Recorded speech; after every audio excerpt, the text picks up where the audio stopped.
오늘은 출애굽의 기적이라는 제목으로 말씀 나누도록 하겠습니다. 제가 저번 주, 지난주 20대 초반에 우리 남자 랩런트들을 계속 만나게 됐습니다. 근데 만나면서 공통적으로 이 친구들이 저한테 이게 정신적으로 너무 힘들다, 마음적으로 너무 힘들다, 그거를 저한테 표현을 하더라고요. 많은 얘기들이 있지만 그 순간순간 스쳐 지나가는 단어들이 있거든요. 그래서 많은 이야기 중에 그리고 한 단어 이렇게 한 문장 얘기하는 게 저한테는 마음이 이렇게 많이 이렇게 와 닿았습니다. 이 친구들이 자기도 모르는 사이에 굉장한 어려움 속에 있구나 하면 그렇게 발견되어져서 안타깝기도 하고, 그리고 내가 기도를 많이 안 해줬구나, 내 실수구나, 내가 많이 마음속에서 놓치고 있었구나 하는 그런 생각이 좀 들기도 하고 좀 안타깝기도 했습니다. 실제로 우리의 삶은 사실상 어렵습니다. 남들은 다 잘 사는 것 같지만, 그리고 다들 행복해 보이는 삶을 이렇게 살아가고 있는 것 같지만 실제로 살기 힘듭니다. 정확히 따지면 누가 나한테 도움을 줄 사람도 없습니다. 그리고 내 말을 이렇게 많이 해놓으면 그 사람이 나를 이해해 주냐, 그것도 그렇지도 않습니다. 이해해 주는 것 같이 말을 하지만 결국은요, 이렇게 다 나 중심이기 때문에 나를 잘 이해해 줄 수 없고, 그리고 나를 이렇게 도와줄 수도 없습니다. 근데 더 문제는 이러지도 못하고 저러지도 못하는 애매한 상황이 계속 반복되고 계속 이렇게 나한테 다가온다는 데 있습니다. 조금 끝날 것 같으면, 그리고 이런 것들이 좀 정리가 돼서 내 책임을 내가 다 해서 내가 열심을 다해서 이 문제를 해결해 놓으면 이 문제가 좀 해결되면 좋겠는데 그렇지 않아요. 내가 잘못하지 않는다 그래서, 내가 또 잘한다 그래서 뭔가 이렇게 문제가 안 오는 것 아니거든요. 내가 잘못하지, 내가 잘만 하기만 하면 되는 세상은 미안하지만 공부밖에 없는 것 같더라고. 그래서 그런 것밖에 없는 것 같더라고요. 세상 모든 공부 빼고는 모든 것들이 내가 그렇게 뭐 잘한다 그래서 잘 되는 것도 아니고, 또 잘못했다 그래서 또 그렇게 안 되는 것도 아니더라고요. 그러니까 애매해요, 자꾸 상황이. 근데 그런 것들이 자꾸 반복이 돼요. 좀 명확한 것들이 딱딱 주어지면 좋겠는데 그렇지 않아요. 반복되고 계속되는 이런 상황들이 자꾸 나를 괴롭혀오고 힘들게 만듭니다. 그래서 원인을 찾습니다. 원인을 어디에서 찾냐면, 사람들이 보니까 돈이 있으면 행복해 보이거든요. 그래서 내가 이 돈이 없어서 그래. 어려운 삶에서 이걸 좀 명확하게 지려면 돈이 많아가지고 문제가 생기면 돈으로 해결되는 게 많잖아요. 90%가 돈으로 해결된다고 사람들이 지금 믿고 있더라고요, 보니까. 근데 나머지 10%가 눈에 안 보이는 것들인데 그 10%가 90%를 날려버릴 수 있다는 건 그건 잘 모르더라고요. 어쨌든 돈이 많으면 해결이 된다고 그렇게 다들 원인을 찾고 있습니다. 공부하는 목적이 요즘 세대들 그 목표가 뭡니까? 돈 많이 주는 직장에 가고자 하게 하기 위해요. 그것 때문에 그래요. 왜 의사 열풍이 일어납니까? 공부를 잘 해가지고 돈을 많이 벌 수 있는 직업이 의사거든요. 우리나라는 참 희한해. 그래요. 다른 나라는 다 이렇게 공대 출신 있잖아요. IT 기업 이런 사람들이 돈을 많이 버는데, 거기서 요즘은 그 우리나라도 IT 기업이 잘 나가고 있긴 하죠. 그래서 막 위에 사람들만 돈 벌고 밑에 사람들은 돈 많이 못 버니까. 하여튼 그렇더라고요. 결국은 돈이 많아야지만, 돈이 있어야지만 문제가 해결된다고 원인을 그렇게 찾은 거 아니에요. 그런데 사람들이 잘못 모르고 있는 게, 돈이 많은 사람들, 돈을 실제로 움직이는 사람들의 어려움을 잘 모르고 있더라고요. 성공한 사람들, 굉장히 풍요롭게 사는 사람들의 문제를 잘 모르고 있더라고요. 그 사람들 밥 세끼 먹고 우리 밥 세끼 먹습니다. 돈이 우리보다 몇천 배, 몇만 배 더 많은 사람들도 하루에 두 끼, 세 끼를 먹습니다. 우리보다 돈이 그렇게 많다 그래가지고 우리보다 더 많이 먹고 그러진 않아요. 물론 좋은 걸 먹겠죠. 맛있는 걸 먹겠죠. 그러나 그렇지 않아요. 그러니까 별반 차이 없어요. 그런데 그 사람들이, 그 다른 사람들이 가지고 있어야 될 것 자기가 더 많이 갖고 있으면서 느끼는 스트레스 엄청납니다. 잘 모르더라고요. 그러면 돈 문제가 아니면, 그러면 내가 돈이 없으니까 돈을 벌 수 있는 능력이 없는 게 문제인가? 또 이렇게 원인을 찾습니다. 그래가지고 요즘에 갓생이라고 그럽니까? 삶을 이렇게 아침에 잘 일어나가지고 아침 4시 반에 기상을 해가지고 막 자기 개발을 열심히 하고 그래서 거기서만 너무 지쳐서 자는 게 아니고 그것 가지고 또 이렇게 해가지고 막 회사 나가가지고 회사에서 막 열심히 일하고 또 나와서 또 막 운동하고 그래가지고 막 자고 막 이렇게 하루를 24시간인데 240시간처럼 쓰는 사람들 그걸 막 갓생이라고 그러대요. 그러면 그 능력을 개발하려고 언제까지 우리가 노력을 해야 됩니까? 그런 문제가 닥쳐요. 시간은 한정되어 있고 내 능력은 한정이 되었는데. 그러면 또 어디까지 생각을 해봐야 되냐면 능력이 문제라면 능력을 갖출 수 있는 배경이 갖춰지는 거 그게 없어서 나한테 문제가 오는 거라고 그렇게 또 생각할 수도 있잖아요. 그래서 요즘 무슨 타령이 많이 나오냐면 내가 흙수저다, 저 사람 은수저다, 금수저다 이 타령이 많이 나옵니다. 근데 자세히 따져보면 이 세상을 정말로 변화시키고 응답받는 사람들을 보면 흙수저들이 없는 사람들이 세상을 많이 변화시켰습니다. 있다고 해서 꼭 세상에 도움 주는 역할을 하고 그리고 그 사람들이 잘 살았냐 그렇지만은 않습니다. 이런 것들을 다 따지고 보면 원인이 되질 않는다 이거예요. 쉽게 말을 하면. 그래서 이 반복되고 계속되는 어려움 속에 사람들 답을 못 찾아가고 있습니다. 이도저도 원인이 아니니까 이거 해봐도 안 되고 저거 해봐도 안 되니까 뭘 따지고 뭘 바랍니까? 기적을 원하게 돼 있습니다. 뭔가 큰 거 한 방 터져가지고 내 삶이 획기적으로 변하고 잘 되기를 바라요. 그래서 로또 1등 이거 당첨 받으려고 그 로또 이렇게 당첨이 많이 됐던 그런 지점들 있잖아요. 거기에는 날마다 줄을 서더라고요. 제가 예전에 사역을 다 마치고 집을 돌아가려고 하는데 어디 지하철역 주변에 이렇게 사람들이 줄을 쫙 서 있더라고요. 이렇게 한 줄만 서 있는 게 아니고 이렇게 S자 라인으로 이렇게 꺾어서 서 있어. 그래가지고 다 걸어가다 보니까 거기에 그때 이렇게 줄 서 있는 사람들의 그 목적지를 보니까 뭐였냐면 로또 1등 명당 그렇게 돼 있더라고요. 노원구 쪽이었어요. 가끔 제가 잠실 가거든요. 근데 잠실 그 이렇게 사거리에 보면 그 저기 뭐예요? 이게 큰 이렇게 빌딩보다 사람들이 더 많이 줄 서 있는 데가 있어요. 어딘 줄 아세요? 가파한 데 있어요. 거기서 뭐 파냐면 거기도 로또 1등 명당 이렇게 돼 있더라고요. 거기는 항상 사람이 많아. 그래가지고 사람들이 지나다녀야 되잖아요. 줄을 끊어가지고 건너편에도 사람들 줄을 서고 막 이러더라고요. 사람들이 그 어떤 것도 원인이 안 되니까 돈으로도 해결 안 되고 그리고 뭡니까? 능력도 배경도 이것도 원인이 아니니까 결국에는 내 삶에 그렇게 기적이 일어나는 그것 원합니다. 그런데 대단한 일, 큰 능력, 엄청난 사건으로는 우리의 삶에 실제로 변화가 일어나지 않습니다. 그래서 우리에게 뭐가 필요하냐면 실제로 변화가 필요합니다. 기적이 필요한 게 아니에요. 우리에게 삶을 진정 변화시켜 줄 수 있는 건 기적이 아닙니다. 로또 1등 당첨돼 가지고 미안하지만 원상태로 돌아가는 사람들이 많습니다.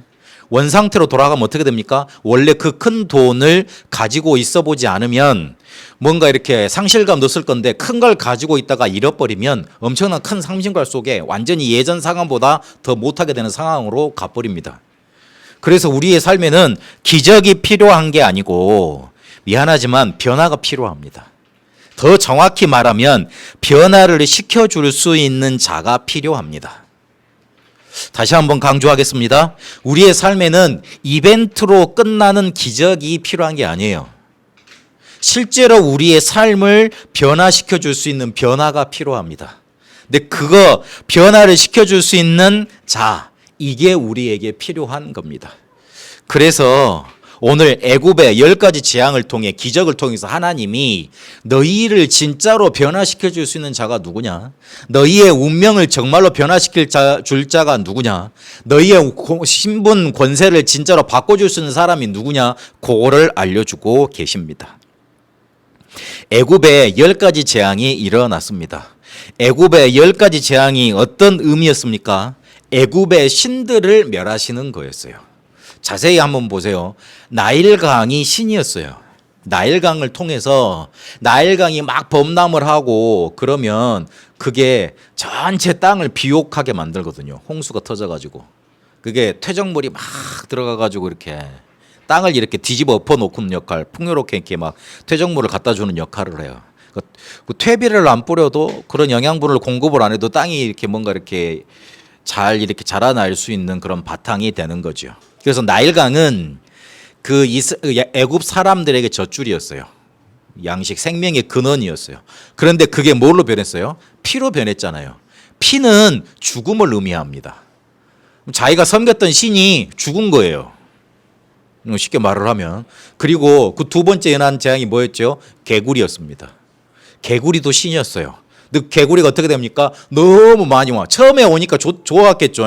많이 오니까. 아 그래 신들이 많이 와서 우리가 축복해 주겠니 그랬는데 어라? 이게 갑자기 더 오네? 더 와가지고 어떻게 됩니까? 얘들이 그 물이 없으면 호흡을 못하는 양서류잖아요. 문과라도 그건 알거든요 제가. 양서류잖아요. 그러니까 어떻게 됩니까? 물이 없으니까 말라 죽죠. 비틀어 죽죠. 그러니까 어떻게 그 자리에서 죽으니까 그게 썩으니까 뭐가 되죠? 악취가 나고 냄새가 나고 난리가 났어요. 그리고 이가 나타나고 파리가 나타나고 그리고 뭡니까? 하늘에서 우박이 떨어지고 피부병이 생기고 짐승들은 다 죽고 짐승들도 그 가축들이 그냥 단순히 그냥 가축들이 아니고 자기들이 섬기는 신이었습니다. 그걸 통해서 자기들이 풍요롭게 되고 그런 거였거든요. 그런데 그 섬기던 신들이 다 죽어 자기 눈앞에서. 그러니까 얼마나 놀랬겠어요.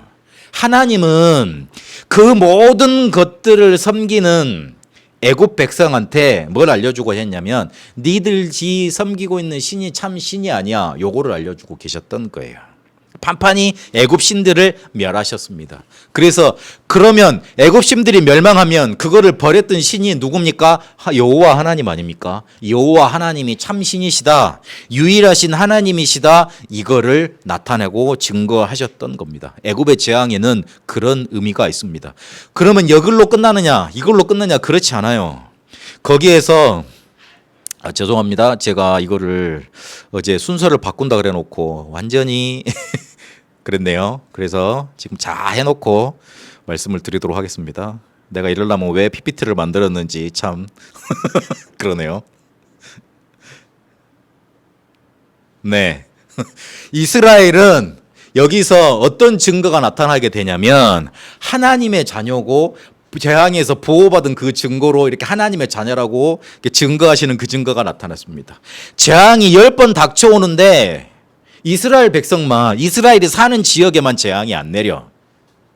희한하게 우박도 안 떨어지고 개구리도 안 나가고 그리고 피도 없고 이스라엘 사람들은 피부병에도 안 걸리고 흑암도 없고 그런 상태가 나타나는 겁니다.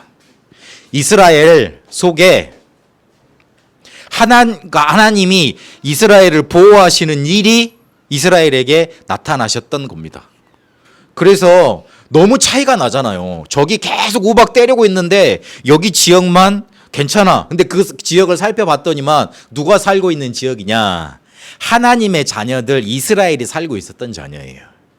애굽의 신을 완전히 멸하신 분이 여호와셨는데 그의 자녀들 그분이 지키시는 사람들이 누구였냐면 이스라엘이었던 겁니다. 그래서 이스라엘이 하나님의 자녀였다는 게 딱 증명이 되고 그렇게 나타난 그런 사건이었습니다. 하나님은 10가지 재앙을 통해서 그렇게 알려주십니다. 그런데요, 미안하지만 이 10가지 기억이 일어났는데 그래서 애굽에 수많은 재앙이 일어났는데 그래도 안 됐습니다. 그래도 이스라엘이 빠져나오지를 못했습니다.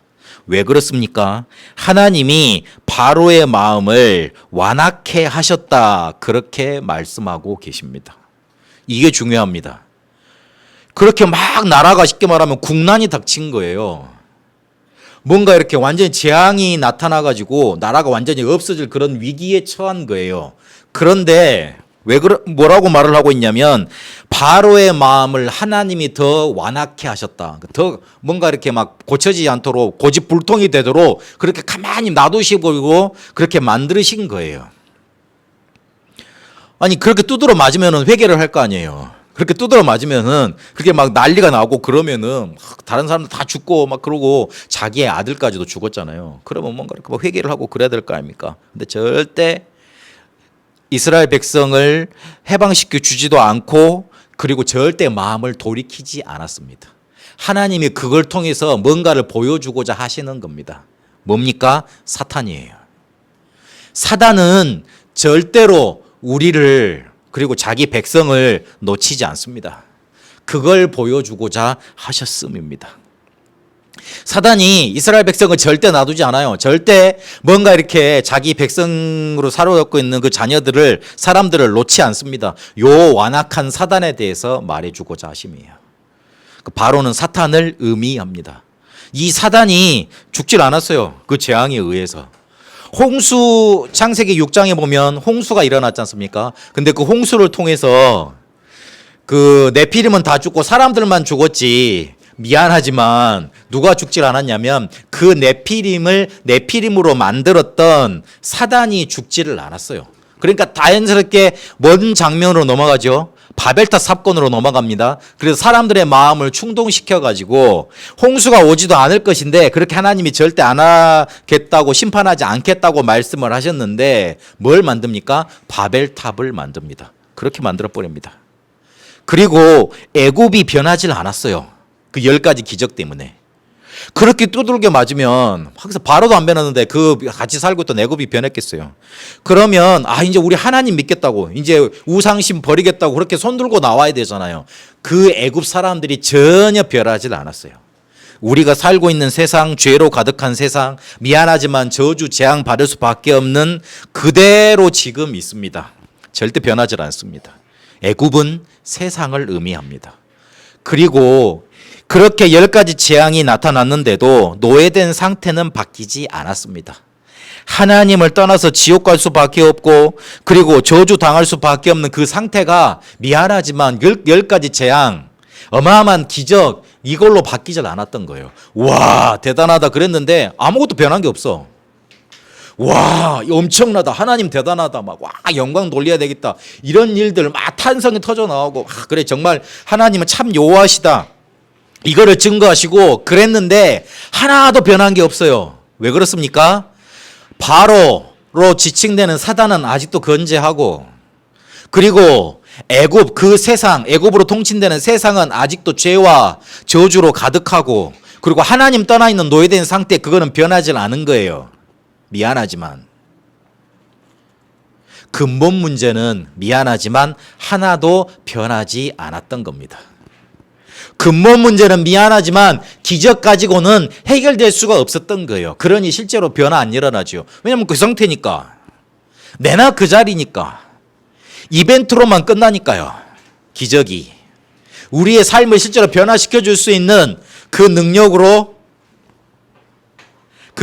나타나질 않으니까요.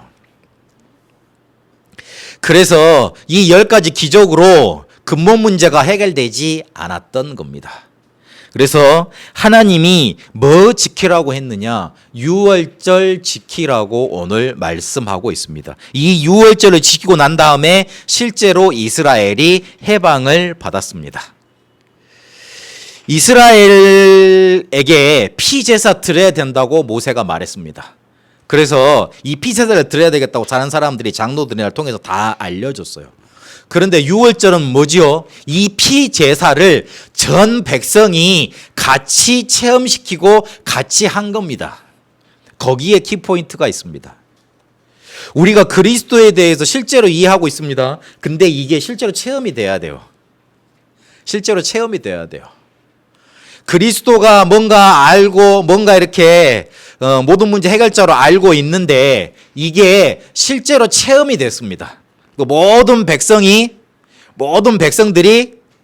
그 자기 집에 문설주에다가 우슬초에다가 그 양의 피를 담가 가지고 그 문설주에다가 이렇게 그 지방에 바르지 않습니까?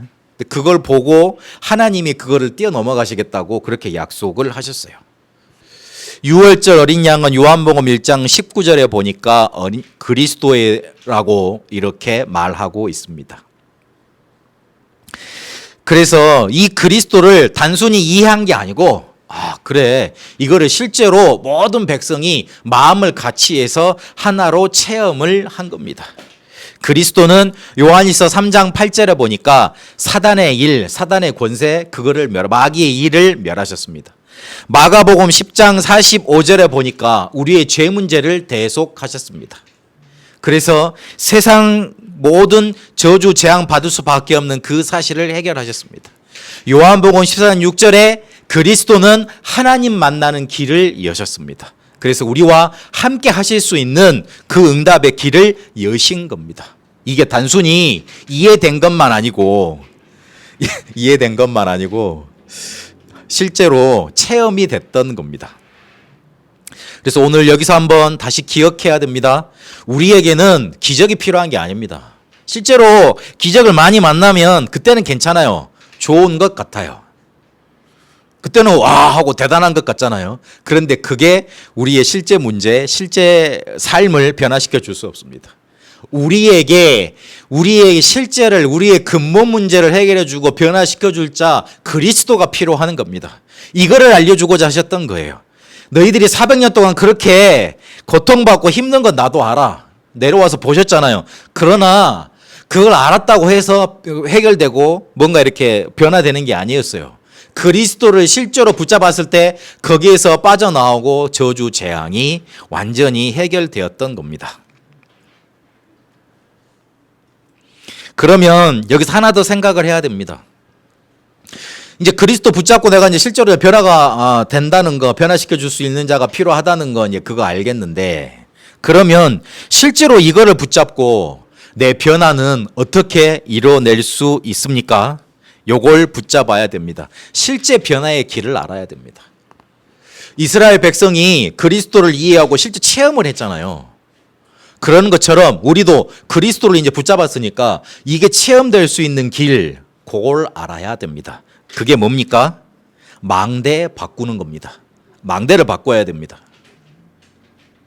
실제로 우리에게 있는 망대를 바꾸어야 됩니다. 우리에게 있는 망대가 고린도후서 10장 1절에서 5절까지 보니까 사실상 못 바꾸는, 사실상 바꿔지지 않는 사단의 망대입니다.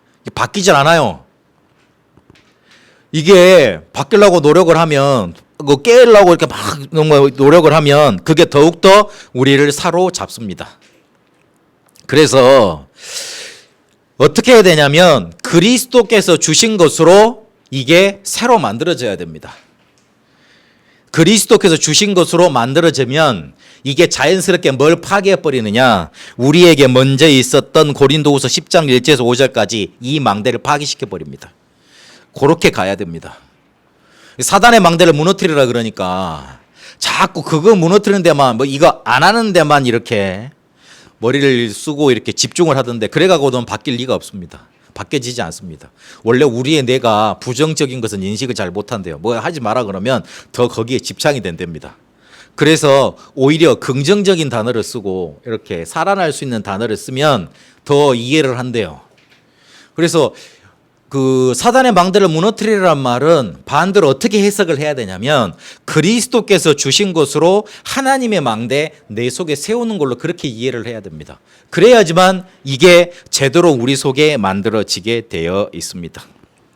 그런데 그 40일 동안 감람산에서 가르치신 것, 그리스도께서 주신 것으로 망대를 세우면 되겠는데 그 세울 수 있는 키가 뭐냐? 절대 계획을 붙잡는 겁니다. 그러니까 이게 그리스도께서 주신 것이 절대적인 거잖아요. 근데 그 절대 계획을 붙잡는단 말은 이 절대적인 그리스도 주신 것들이 나에게 하나님이 주신 것이 맞다고, 이게 정말로 하나님이 나한테 원하신 것이라고 그렇게 계획으로 붙잡혀지는 겁니다. 그거 될 때까지 그리스도께서 주신 것으로 망대를 세워가야 됩니다. 그러려면 뭐 해야 되느냐? 절대적인 계획으로 붙잡힐 때까지 계속 망대를 세워야 되는데 키는 기도해요. 요게 나한테 절대적인 계획으로 붙잡혀질 때까지 계속 누려가면 됩니다. 그리고 기다리면 됩니다. 그리고 또 도전하면 됩니다. 요거를 계속 반복해야 돼요. 요거를 계속 반복을 해야 돼요.